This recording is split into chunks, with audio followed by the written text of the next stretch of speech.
Dan pas kursi udah kosong, saya mikir, loh, katanya tadi ada 12. Siapa satu lagi?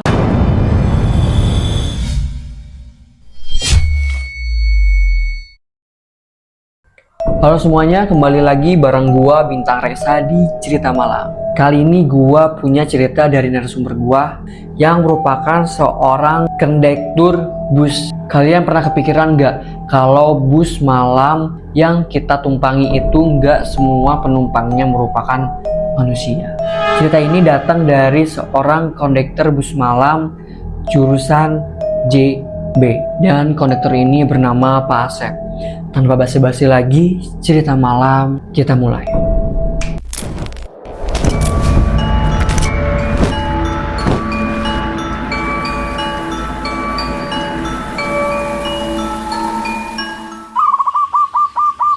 Saya kerja jadi kenek bus malam-malam jurusan JB. Biasanya sih ya, hal-hal aneh udah sering lah di jalan. Tapi yang satu ini agak beda mas. Jadi ceritanya malam-malam itu bus kita lagi berhenti di terminal. Terminalnya sepi banget. Lampu ada tapi remang-remang. Sopir lagi ngerokok. Saya turun sebentar, lihat-lihat sekitar. Nah, waktu saya balik lagi, saya kayak lihat ada bayangan orang nyelepet di belakang bus. Saya samperin dong, penasaran. Pas dicek nggak ada apa-apa. Saya jalan ke depan bus. Tiba-tiba dari arah samping ada suara cewek pelan banget bilang, "Punten." Mas sumpah, di situ saya langsung merinding. Saya tengok kiri kanan, gak ada siapa-siapa. Saya samperin supir, saya bisikin, "Pak, coba maju dikit deh. Siapa tahu ada penumpang nunggu." Kita maju pelan-pelan. Bener aja, dari arah lampu terminal ada sosok cewek jalan nunduk, pakai baju putih bawahan batik. Sopir langsung buka pintu. Saya nyamperin sambil nanya, "Neng?" Dia cuma diem aja sambil nunduk. Langsung naik ke bus. Saya kira yang penumpang biasa lah, mungkin capek atau nggak enak badan. Nah, bus jalan. Lama-lama makin banyak penumpang naik mas.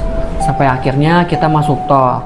Nah, pas di tol itu tugas saya buat tagihin ongkos-ongkos penumpang. Sampai akhirnya saya hitung tuh, ada 12 orang di dalam. Saya duduk di samping sopir sambil iseng ngeliatin kaca spion. Mas, dari situ perasaan saya campur aduk. Soalnya pas saya hitung di spion, jumlahnya cuma ada 11 orang. Jadi di bis tuh kan ada tuh spion di atasnya. Itu ada spion buat ngeliat ke arah penumpang tuh. Pas si kendek ini ngitung secara real dengan mata sendiri, itu ada 12 penumpang. Waktu dia duduk di samping supir, dia cek lagi di atas spion itu. Dan dia hitung lagi cuma ada 11 penumpang. Saya lakuin itu 2 kali. Saya nengok langsung pakai mata, kok ada 12 lagi. Balik lihat spion, ada 11 lagi. Balik pakai mata, ada 12 lagi. Di situ perasaan saya campur aduk sampai saya nggak bisa bedain mana penumpang yang nggak ada waktu di spion. Saya udah nggak enak tuh, tapi kerja tetap kerja.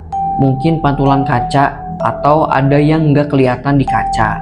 Lama perjalanan, bus keluar tol tuh. Satu-satu penumpang mulai turun. Karena penasaran, saya sambil ngitung. 1 turun, 2 turun. Total ada 11 orang yang turun. Dan pas kursi udah kosong, saya mikir, loh, katanya tadi ada 12. Siapa satu lagi? Bus kita udah masuk parkiran di terminal akhir. Tiba-tiba mas, di pinggir jalan ada sosok bungkuk. Saya ngelihat jelas. Rambutnya panjang nutupin sebagian mukanya. Saya langsung kayak dejavu. Itu orang yang naik bus kita di terminal J. Tapi mas, kalau dia tadi naik, kok dia udah ada di pinggir jalan? Dan gak ngeliat orang itu tadi keluar dari bus. Saya sama sopir saling pandang. Tapi kita diem aja. Dari situ kita pasti ngelewat si orang itu. Dan akhirnya saya liatin orang itu terus.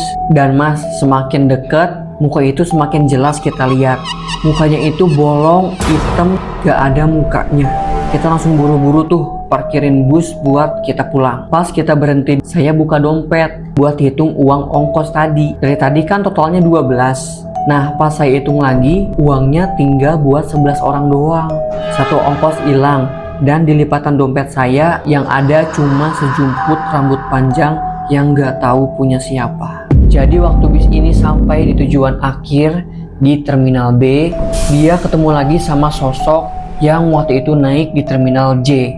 Tapi di perjalanan terminal J sampai terminal B, si sosok ini nggak pernah turun. Tapi pas udah sampai di terminal, pas si supir ini sama si keneknya mau parkirin bisnya, dia ketemu sosok itu udah sampai duluan di terminal, di pinggir trotoar. Dan diliatin tuh sama si keneknya, ternyata mukanya hitam bolong. Akhirnya pas si busnya udah sampai di parkiran, si kenek ini penasaran sama isi dompet yang tadi dia ambilin tuh ongkosnya di bisnya. Dan setelah dihitung lagi, ongkosnya ini cuman ada buat 11 orang. Padahal sebelumnya dia udah hitung kalau ongkosnya itu cukup 12 orang. Pas nyampe di terminal akhir, dia hitung lagi ongkosnya cuman ada buat 11 orang. Dan yang tersisa di dompetnya itu cuman ada sejumput rambut yang gak tahu punya siapa dan asalnya dari mana. Jadi itulah cerita dari narasumber gua. Buat kalian yang punya cerita juga nih, yang punya cerita horor atau pengalaman horor, kalian langsung aja hubungi nomor di deskripsi di bawah ini. Dan tonton video cerita-cerita lainnya, dan jangan lupa like, komen, dan subscribe. Bye bye.